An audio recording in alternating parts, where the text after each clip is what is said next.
Hey everybody, Ben here with Diesel Power Products, and today we are talking about the Fleece Performance Engineering rear coolant block-off plate for the 2001 to 2019 DURAMAXes.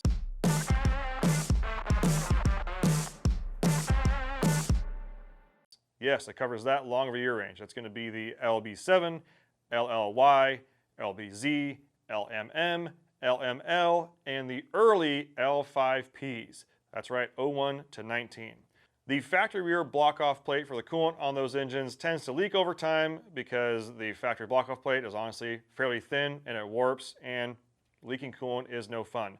Well, Fleece has you covered. They've got a nice thick block-off plate with an O-ring on there to make sure it's not going to leak for many, many years to come, and it even comes with brand new hardware.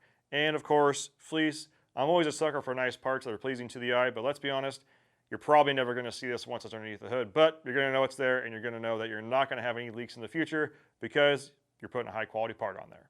If you have any questions on this, do not hesitate to reach out. We have sales technicians on the phone 6 a.m. to 6 p.m. Pacific time, Monday through Friday, or you can use the live chat feature on the website, social medias, email, whatever works best for you. We are here to give you the best tech support in the industry. Thanks for watching, and we'll see you on the next one.